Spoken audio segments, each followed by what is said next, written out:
देखिए तीर्थ यात्रा स्टार्ट किया था हम लोगों ने। इससे पहले पार्ट 1 में आपको लगभग 88 ना, पेज नंबर कितना दूर कंप्लीट हुआ था? 87 तक कंप्लीट हो चुका है, पेज नंबर इतना। अभी 88 कराएंगे। तो पार्ट 1 जो है डिस्क्रिप्शन के नीचे है, वो देखना है, तभी ये समझ में आएगा। तीर्थ यात्रा ना, पेज नंबर अभी 88, तो जरूर देखिएगा। फिर वहाँ से इस वीडियो में आने के बाद आपको लिंक मतलब समझ में आएगा। तो पार्ट 1 देखना है, ये पार्ट 2 रहेगा। बुखार धीरे धीरे उतर रहा था। किसका बुखार उतर रहा था? हेमराज का। हेमराज का बुखार धीरे धीरे उतर रहा था। ठीक है। लाजवंती के मुख पर प्रसन्नता थी। लाजवंती के मुख पर क्या थी? प्रसन्नता थी। लाजवंती जो मंदिर से पूजा करके आ रही थी, तो वो तो बाद में वो आते ही जो लाजवंती के पति है यानी हेमराज के पिताजी कहते हैं तुम्हारी मनोकामनाएं सफल पूरा हो गया है, तुम्हारा फल मिल गया, तुम्हारा बेटे का बुखार उतर रहा है। लाजवंती के मुख पर प्रसन्नता थी और आंखों में आशा की झलक। झूमती हुई बोली, हेम को कोई डर नहीं है। हेम का तो कोई डर नहीं। हेम का कोई डर है क्या? तो बोल रहा है मैं तीर्थ यात्रा की मानता मान आई हूँ। वो कहती है कि मैं तीर्थ यात्रा की मन्नत मांगकर आ रहा हूँ देवी माँ से कि हमारा हेमराज ठीक हो जाए तो हम तीर्थ यात्रा करेंगे, जाएंगे। रामलाल ने तीर्थ यात्रा के खर्च का अनुमान किया। रामलाल उसके पति है, हेमराज का पिताजी, डेट मीन्स लाजवंती का पति, राइट। रामलाल ने तीर्थ यात्रा के खर्च का अनुमान किया तो हृदय बैठ गया। रामलाल को टेंशन हो गया कि तीर्थ यात्रा जो जाना है कम खर्च में नहीं होगा, परंतु पुत्र स्नेह ने इस चिंता को देर तक न ठहराने दिया। मतलब हुआ क्या? पुत्र स्नेह ने, देखो पुत्र एक इतना बड़ा बीमार से ठीक हो जाता है, उसके पहले के कई पुत्र मर जाते हैं, एक ही जिंदा रहता है, उसका दीपक रहता है। ये जब बीमार से बाहर उभरता है तो जो खुशी मिलता है उसमें पैसा कितना भी चला जाए तीर्थ यात्रा में वो फर्क नहीं पड़ेगा। उत्तर दिया, अच्छा किया। रुपए का क्या है? रामलाल कहता है ठीक है, अच्छा की है, मन्नत मांग के आई है, बहुत अच्छा की है, रुपए का क्या है? हाथ का मैल है। हाथ का मैल है। रुपया को हाथ का मैल क्यों कहा गया है? कोई बोल सकता है?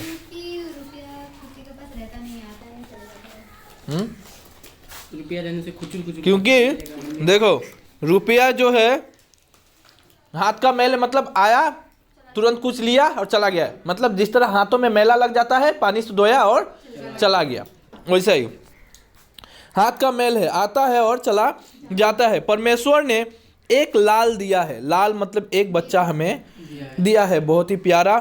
वो जीता रहे, यही हमारी दौलत है। माँ बाप के लिए संतान ही दौलत होता है। माँ बाप कमाता भी है तो सिर्फ संतान के लिए। समझ में आ रहा है? वही तो, माँ बाप संतान के लिए सब कुछ करता है, तो संतान का फर्ज होता है ना कुछ करना। तुम लोगों ने क्या किया?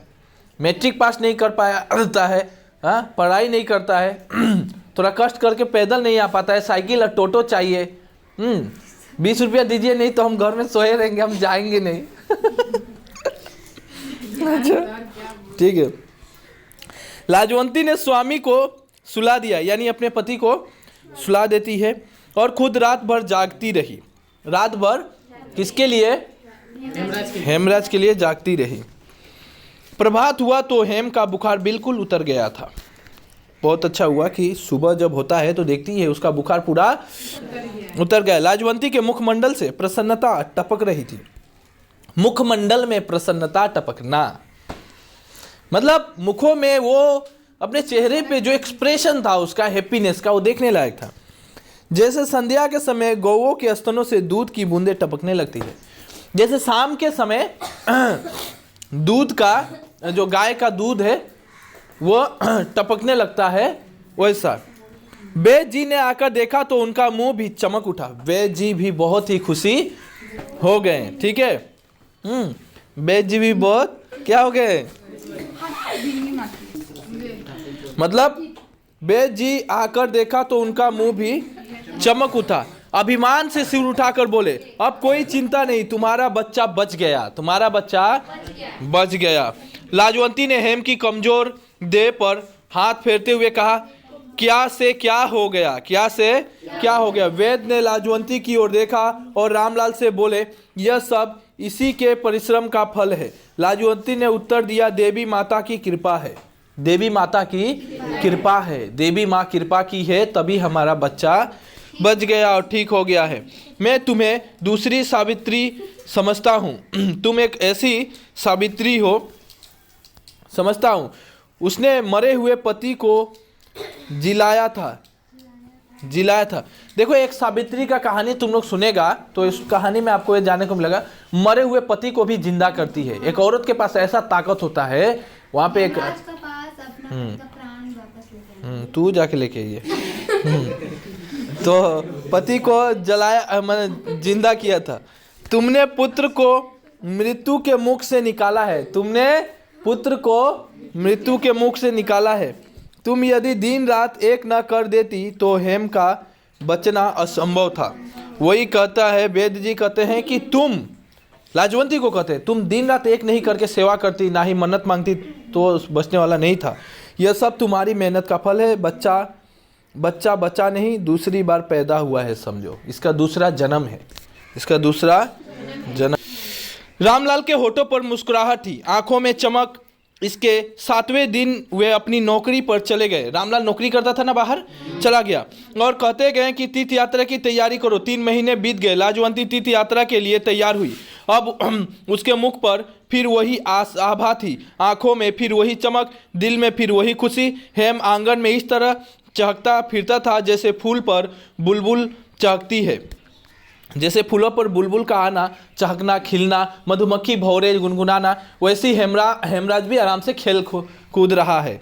लाजवंती उसे देखती थी तो फूली न समाती थी। फूले न समाना, अत्यंत प्रसन्न होना, मुहावरा डाल दिया गया ना, अति प्रसन्न होना।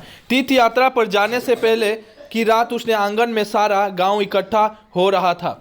तीर्थ यात्रा वो जाएगी, मान के चलो कल वो तीर्थ यात्रा के लिए निकलेगी, तो उसके आंगन में वहाँ के सभी पड़ोसी लोग आपस में आके इकट्ठा हो रहे थे, बैठ रहे थे। झांके और करताले बज रही थी। लोग क्या करते थे कि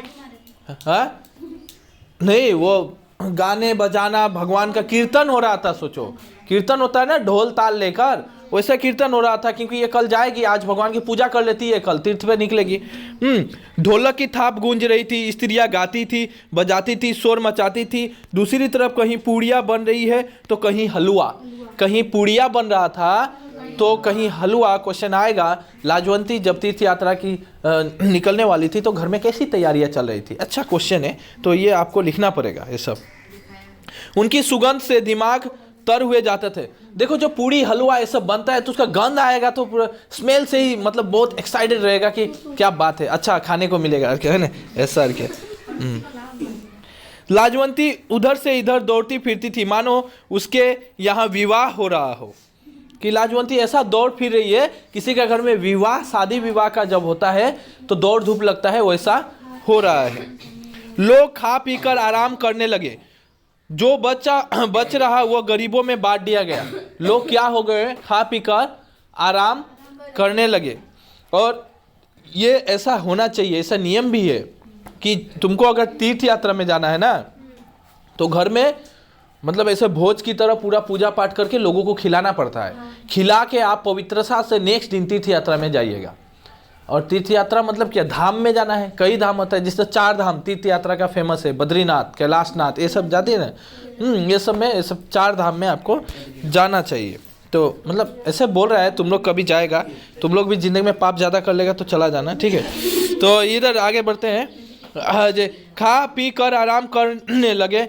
जो बच रहा वो गरीबों में बांट दिया गया। लाजवंती ने लोगों को विदा किया। लाजवंती ने क्या किया, लोगों को विदा किया और चलने की तैयारी में लगी। उसने टीन के एक बक्से में जरूरी कपड़े रखे, एक बिस्तर तैयार किया, गले में लाल रंग की सूती माला पहनी, माथे पर चंदन का लेप लगाया। गऊ एक पड़ोसिन को सौंपी।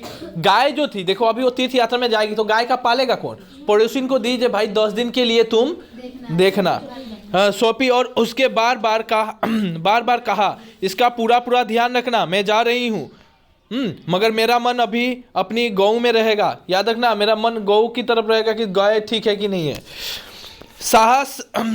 सहसा किसी की सिसकी भरने की आवाज सुनाई दी। अचानक सा एक आवाज आता है, सडनली एक तो साउंड आता है, कोई सिसक सिसक के रो रहा है। सिसक सिसक के क्या हो रहा है? रो रहा है। सुनाई दी। लाजवंती के कान खड़े हो गए। उसने चारों तरफ देखा मगर कोई दिखाई ना दिया। इस समय सारा गांव सुख स्वप्न में बेसुध पड़ा था। देखो, सारा गांव खुशी मना रहा है, लाजवंती जा रही है, पड़ोसी नाच रहे हैं, गा रहे हैं, सो रहे हैं, खा रहे हैं। लेकिन उसी समय ये कौन है जो रो रहा है? लाजवंती टेंशन में, चिंता में लाजवंती ढूंढने लगी, ये रो कौन रहा है, राइट। समय यह सिसकी भरने वाला कौन है? इस समय यह सिसकी कौन भर रहा है? यह सोचकर लाजवंती हैरान रह गई। वह आंगन में निकल आई और ध्यान से सुनने लगी। सिसकी की आवाज फिर सुनाई दी। लाजवंती छत पर चढ़ गई और पड़ोसिन के आंगन में झुककर जोर से बोली, माँ हरो, माँ हरो। कुछ देर तक सन्नाटा रहा, फिर एक उदास स्वर में उत्तर मिला, कौन है? लाजवंती आवाज में आंसू मिले हुए थे। लाजवंती आवाज में आंसू मिले हुए थे। वो खुद ही छत पे उठ के पूछती है, माँ। माँ बोलती थी। हरो को क्या बोलती थी? हरो एक औरत थी, थोड़ी उम्रदार, तो हरो कहती थी, माँ बोलती थी, माँ हरो। तो वो फिर से आवाज नहीं आया, फिर बुलाई, तो बाद में बुलाया, कौन? ऐसे तो वो बोलती, मैं लाजवंती। लाजवंती समझ गई कि आंसू उसी के आंखों में है। लाजवंती जल्दी से नीचे उतर गई और हरो के पास पहुंचकर बोली, माँ क्या बात है? माँ क्या बात है? राइट, दैट मीन्स वो रो रही थी। लाजवंती बोला ना, एक वयस्क औरत थी, वो रो रही थी और माँ कहती थी उसको, माँ क्या बात है? तू रो क्यों रही हो? तू रो क्यों रही हो? हरो सचमुच रो रही थी, परंतु अपना रोना लाजवंती के सामने कहते हुए उसके नारी दर्प को बट्टा लगता था, इसलिए अपनी वास्तविकता अवस्था को छिपाती हुई बोली, कोई बात नहीं, कोई बात नहीं। तू रो क्यों रही है? कौन पूछा? लाजवंती। किससे पूछती है? हरो से। हुई है माँ हरो से। हरो के रुके हुए आंसुओं का बांध टूट गया। लाजवंती ने फिर पूछा, अरे बात क्या है? तो तू इस समय रो क्यों रही हो? मैं तेरी पड़ोसी हूँ, मुझसे तो मत छिपा, मुझसे तो मत छिपा। तुम रो क्यों रही है? बता तो जरा, मैं तो तेरा पड़ोसी नहीं हूँ ना, बोलती है। हरो ने देखो, हरो ने कुछ उत्तर नहीं दिया। हरो अभी भी नहीं देती है। वो सोच रही थी कि इसे बताऊं या ना बताऊं। प्रभात हो चला था, मतलब सुबह होने वाला था, राइट, सुबह होने वाला था। इसे बताऊं या ना बताऊं। कुछ कुछ प्रकाश निकल आया था, थोड़ी थोड़ी उजाला है। जब ये 4 बजता है तो थोड़ी थोड़ी उजाला आ जाती है। ये हुआ है मतलब सुबह हो जाती है, ठीक। प्रभात, कुछ कुछ प्रकाश निकल आया था। लाजवंती चलने के लिए आतुर हो रही थी, मगर हरो को क्या दुख है, यह जाने बिना चले जाना उसके लिए कठिन था। उसका अब तैयारी हो चुका है, बक्सर से बना है, अब सुबह हो गया, अब गाड़ी आएगा, ट्रेन आएगा, हम चले जाएंगे, अब हम चले जाएंगे। लेकिन मुझे ये भी दर्द उसके अंदर सता रहा था, इसका हुआ क्या है, क्यों मुझे उजागर नहीं कर रही है, राइट। उसने तीसरी बार पूछा, माँ बता दो तुम्हें क्या हुआ है, माँ तुम बताओ तो तुम्हें क्या हुआ है। हरो ने दुखी होकर पूछा, क्या तुम उसे दूर कर दोगी? क्या तुम उसे दूर कर दोगी? हो सका तो जरूर कर दूंगी, हो सका तो जरूर कर दूंगी। एक इतना कॉन्फिडेंस के साथ लाजवंती हरो को यह जवाब देती है। यह असंभव है, यह अभी हरो कहती है कि यह असंभव है, इसलिए मैं नहीं बताना चाहता, तुम दूर नहीं कर पाओगी। संसार में असंभव कोई बात नहीं। देखो लाजवंती का कितना टैलेंट है कि लाजवंती कहती है कि माँ संसार में असंभव कोई बात ही नहीं है, भगवान सब कुछ कर सकता है, राइट, भगवान सब कुछ। हरो थोड़ी देर तक चुप रही, फिर धीरे से बोली, कुंवारी बेटी का दुख खा रहा है, कुंवारी बेटी का दुख खा रहा है, रात रात भर रोती रहती हूँ, जाने यह नाव कैसे पार लगेगी। नाव डेट मीन्स बेटी का शादी, ये कैसे पार लगेगी। यह क्यों? उसके विवाह का खर्च तो तुम्हारे जेठ ने देना मंजूर कर लिया है। उसका जो विवाह होगा, तुम्हारा जेठा होता है ना, वो न देगा तुम्हारा बेटी का शादी का, वो न बोला था मैं दूंगा। ऐसे भाग होते तो रोना काहे का था। ऐसा थोड़ी भाग्य है कि वो बोल दिया और दे दिया। अरे कहने और करने में जमीन आसमान का अंतर है। वो लोगों को दिखाने के लिए, अरे हम कर देंगे ना तेरा ये काम, हम कर देंगे। जब ये समय, तुम तो उसके लिए तुमने वो चीज़ सोच रखा था कि वो कर देगा, लेकिन जिस समय आएगा करने का, उस समय देखना वो मुंह फेर दिया है, तुम्हारा क्या होगा। तो यही बात है। लाजवंती ने अकुलाकर पूछा, तो क्या यह झूठ था? लाजवंती पूछती है, माँ वो तब जेठानी आपको बोली थी, वो क्या झूठ था? तो बिल्कुल झूठ भी नहीं, उसने 200 रुपये के गहने कपड़े बनवा दिए हैं। झूठ भी मैं नहीं बोलूँगा लाजवंती, वो 200 रुपया का सिर्फ गहना और कपड़ा बनवा दिया है, मगर मिठाई आदि का प्रबंध नहीं किया। अब चिंता यह है कि बारात आएगी तो उसके सामने क्या धरूंगी। बाराती मिठाई मांगेगी, पूड़ियाँ मांगेगी, हलवा मांगेगी, यहाँ सूखे सूत खिलाने की भी हिम्मत नहीं है। यही सोच सोच कर सूखती जाती हूँ। तो यही चिंता सता कि चलो ठीक है, मैं उसको भी उतना ख़राब नहीं, वो बोला था तो उसने कपड़े और गहना बनवा दिया है। अभी रही बात वहाँ पे खाने होने का अरेंजमेंट करना, उन लोगों का स्वागत करना। हाँ, तो ये भी एक तो बड़ा जिम्मेदारी होता है, समझ में। लोग बदनाम करते हैं खाने पीने का। हाँ, वो आप गहना तो आजकल डुप्लीकेट लगा लो तो हो जाता है। क्या मैंने कोई गलत बोला? सही बोला ना? तो आगे बढ़ते हैं। लाजवंती ने कुछ सोच कर उत्तर दिया, क्या गांव के लोग एक गरीब कन्या का विवाह नहीं करा सकते? और यह उनकी दया ना होगी, उनका धर्म होगा। अगर गांव के लोग कराते हैं तो वो तो उनका धर्म है, कराना चाहिए। हरो की आंखें भर आई। वह इस समय गरीब थी, परंतु कभी उसने अच्छे दिन भी देखे थे। लाजवंती के प्रस्ताव से दुख हुआ। लाजवंती के प्रस्ताव से दुख हुआ। अच्छा, जैसे नया नया भिखारी गालियाँ सुनकर जमीन में गड़ जाता। उसने धीरे से कहा, बेटी मुझसे भी तो यह अपमान न देखा जाएगा। मेरा तो अपमान होगा ना, मुझसे भी यह कहाँ देखा जाएगा, ठीक है। परंतु इस तरह तो गांव भर की नाक कट जाएगी। लाजवंती कहती है, देखिए माँ, सिर्फ आपका ही बदनाम नहीं होगा, हमारे पूरे गांव का बदनाम होगा। हाँ, हमारे पूरे पड़ोसिन का बदनाम होगा। होगा कि नहीं होगा? ऑब्वियसली होगा। हरो ने बात काट कर कहा, मैं भी तो इसे सहन नहीं कर सकूंगी। किसी के सामने हाथ फैलाना भी तो बुरा है ना। हरो कहती है, किसी के सामने हाथ फैलाना भी बुरा है। तो क्या करोगी? कन्या कुंवारी बैठा रखोगी? तो ये बता, तो क्या करेगी? कन्या को कुंवारी रखोगी? नहीं। भगवान की यही इच्छा है तो मेरा क्या बस है। अभी हरो कहती है, भगवान अगर यही चाहता है तो हमारा क्या बस है। भगवान भगवान भगवान, सब भगवान ही करेंगे तो इंसान क्या करेंगे हैं? उसे लेकर कहीं निकल जाऊंगी, ना कोई देखेगा ना कोई बात करेगा। वो सोचती है, हरो सोचती है कि मैं अपने बेटी को लेकर निकल जाऊंगी।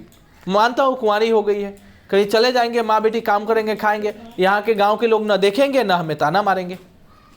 ये बातें बोली किसको? लाजवंती को। लाजवंती हरो की अवस्था देखकर कांप गई। हरो की अवस्था देखकर कांप गई।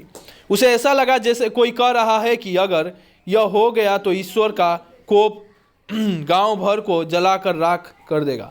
लाजवंती को समझ में आ गया कि ये ऐसा अगर हो गया तो अब ये पूरा गांव का बदनाम होगा, सबको ये झेलना पड़ेगा। लाजवंती अपने आप को भूल गई। लाजवंती अपने आप को क्या हो गई? भूल गई। उसका हृदय दुख से पानी पानी हो गया। दुख से क्या हो गया? पानी पानी। दुख से पानी पानी होना, लज्जित भी होना, ये भी होता है। पानी पानी होना मतलब लज्जित होना। दुख से लज्जित हो गया, दुखी से। उसने जोश में कहा, चिंता ना करो, तुम्हारा संकट मैं दूर करूंगी। जोश में, होश में नहीं, जोश में। होश में कहना और जोश में कहने में अंतर है। तेरी बेटी का विवाह होगा और बारात के लोगों का भोजन भी मिलेगा। तेरी बेटी तेरी ही बेटी नहीं, मेरी भी है, मेरी भी बेटी है। हरो ने यह सुना जिसकी उसे इच्छा थी परंतु आशा न थी। हरो ठीक है, हरो जानती थी ये लोग सुनाएंगे ही, लेकिन आशा नहीं है कि तुम दूर कर सकेगी, राइट। उसकी आंखों में कृतज्ञता के आंसू झलकने लगे।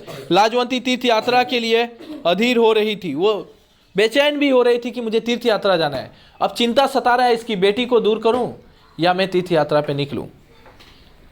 वो सोचती थी हरिद्वार, मथुरा, देखो ये तीर्थ यात्रा का जगह देखो, अब ये देखो, हरिद्वार, मथुरा, वृंदावन के मंदिरों को देखकर हृदय कली की तरह खिल जाएगा।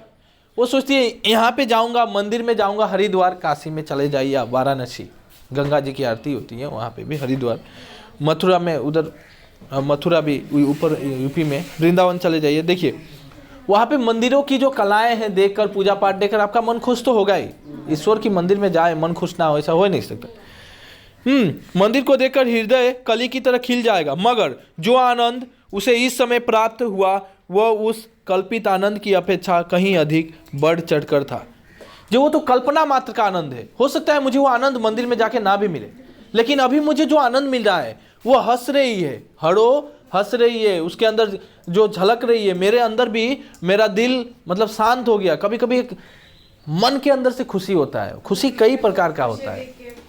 तुम लोग बोलते हैं ना हैप्पीनेस, खुशी, उसका कई टाइप होता है। एक होता है दिल के अंदर खुशी उछलना, वो अंदर ही अंदर उछलेगा, मतलब तो ऐसा खुशी उसके अंदर, आत्मा के अंदर वो उछल रहा है। और सबसे बड़ा दर्द होता है, देखो खुशी और दर्द में अंतर बताता हूँ। सबसे बड़ा दर्द होता है आत्मा का दर्द, और सबसे बड़ा खुशी भी होता है आत्मा का खुशी। ऊपर से हंसना, चेहरा स्माइल करना, दो मीठी बातें बोल देना, ये नहीं है, वो गलत है। तो देखो मैंने क्या बोला, जो आनंद उसके हृदय में उठा है, हृदय यानी आत्मा में जो उठा है, वो आनंद शायद उसे वृंदावन मथुरा में जाकर नहीं मिलेगा। और उससे बढ़ चढ़ के वो दौड़ती हुई अपने घर में गई और संदूक से 200 रुपये लाकर हरों के सामने डेर कर दी। 200 रुपया संदूक से निकालती है अपनी वो मनी बैग से, वो जहाँ पे जमा करके रखी थी संदूक, वो बक्से उक्से में, वो से निकालती है, निकाल कर 200 रुपये हरों को दे देती है। यह रुपए जमा करते समय वह प्रसन्न हुई थी, परंतु उन्हें देते समय उससे भी अधिक प्रसन्न हुई। जो सुख त्याग में है वह ग्रहण में कहा। फिर से क्वेश्चन बनेगा, जो सुख त्याग में है वो ग्रहण में कहा। वो त्याग कर दी, पैसा दे दी, मतलब जिस दिन पैसा रखती थी खुशी होता था, आज 2000 हो गया, मान के चलो 20 रुपया हो गया, और कितना चाहिए, 40 रुपया और चाहिए, तब वृंदावन का खर्चा निकल जाएगा। मतलब तुम एक्साइटेड रहता है कहीं पे जाने के लिए, कुछ पैसे को जमाता है, तो बाद में ये पैसा वही बोलिए कि उस समय जितना खुशी नहीं मिला जब हम इसको एक जगह इकट्ठा कर रहे हैं, तभी देते समय उससे ज़्यादा हमें खुशी हो रही है, राइट। तो आई होप कि यहाँ से क्वेश्चन आंसर निकलना चाहिए। लाजवंती के आखिरी पुत्र का नाम क्या था, हेमराज, दाग मार लेना है। लाजवंती का पति कहाँ नौकरी करता था, हाँ, मुल्तान। उसके बाद है गांव के प्रसिद्ध वेद दुर्गादास को लोग क्या मानते थे, वेदराज। हरों को लाजवंती ने कितने रुपए दिए थे, 200 रुपए, याद रखना 200 दिए, हाँ। उसके बाद हरो कौन थी, हाँ, लाजवंती की पड़ोसिन, हाँ, माँ मत दे देना, ओके। उसका अपनी माँ तो नहीं थी, पड़ोसिन को माँ कहा जा सकता है, हाँ, ठीक है। अब आपको पूर्ण वाक्य में उत्तर देना है। हेमराज कौन था, लाजवंती का पुत्र था। हेमराज को किस बुखार ने जकड़ रखा था, मियादी बुखार ने। हेमराज के इलाज करने वाले वैद्य का नाम क्या था, दुर्गादास, गुड। लाजवंती जब वैद्य जी के पास पहुंचा उस समय वे क्या कर रहे थे कि पुराने अखबार पढ़ रहे थे शायद, बीते हुए। उसके बाद लाजवंती ने फीस के रूप में वैद्य जी को कितने पैसे दिए, 98 के एक सिक्के, राइट। उसके बाद हेमराज का बुखार कितनों दिनों पर उतरा, 21 दिन बाद, हाँ। लाजवंती के पति का क्या नाम है, रामलाल, हाँ। कहानी इंटरेस्टिंग से सुनिएगा तो क्यों नहीं याद होगा, हो जाएगा, वो अपने आप होता है। कुछ काम करो तो उसकी फल अपने आप मिलना शुरू हो जाता है। यही फल मिला तुम लोग को, जो क्वेश्चन आंसर हो गया, ठीक है। अभी देखो बड़ा क्वेश्चन भी अब बना के लिख सकता है। लाजवंती अपने पुत्र हेमराज को हमेशा छाती से लगाए क्यों फिरती थी, क्योंकि उसके मैं आंसर देना हूँ, आंसर ऐसे लिखना है, मैं जानता हूँ तुम लोग देख सकता है, तुम लोग भी स्मार्ट हो चुका है, मुझे मालूम है। लाजवंती अपने पुत्र हेमराज को हमेशा छाती से लगाए इसलिए रखती थी क्योंकि इससे पहले बहुत ही उसके कई पुत्रों का जन्म हुआ और सबकी मृत्यु हो गई। यह एकमात्र उसकी जिंदगी मतलब उसकी जिंदगी का दीपक था, यानी लाजवंती का एकमात्र सहारा था, जिसको वो कभी भी खोना नहीं चाहती थी। इसलिए हर हाल में वो हमेशा उसकी सेवा में लगी रहती थी। इस तरह बना के लिखना है, लेकिन सटीक से बनाइए। लाजवंती के मन में हमेशा किस बात का डर लगा रहता था? ये कहीं हेमराज की कुछ ना हो जाए, बेचैनी छाई रहती थी, हमेशा उसको ढूंढते रहते थे। एक समय भी घर से निकल जाए उसको खोजने के लिए निकल जाते। आप बना के लिखिएगा आराम से। वे दुर्गादास को लोग लूकमान क्यों समझने लगे? कई दिन बीतने पर भी हेमराज का बुखार क्यों नहीं उतरा? क्योंकि उसका मियादी बुखार था जो तुरंत जल्दी उतरना नहीं चाहता था। कई दवाइयाँ किए गए। वैद्य जी दुर्गादास आकर देखे तो उन्होंने कहे कि 21 दिन से पहले बुखार नहीं उतरेगा। वैद्य जी कौन सी बात सुनकर लाजवंती का दिल बैठ गया? वैद्य जी की कौन सी बात? देखो कई क्वेश्चन है, सब हमने पढ़ा दिया था इंटरेस्टिंग वे में, आपको ये सब करना है। ओके, और बाय द वे आप लोग को अगर क्वेश्चन आंसर चाहिए हम कल दे देंगे ये सब लिखाकर, ठीक है? तो ये रहा। नेक्स्ट कोई भी समस्या है तो कमेंट जरूर करना है, और पार्ट 1 डिस्क्रिप्शन के नीचे है। ओके।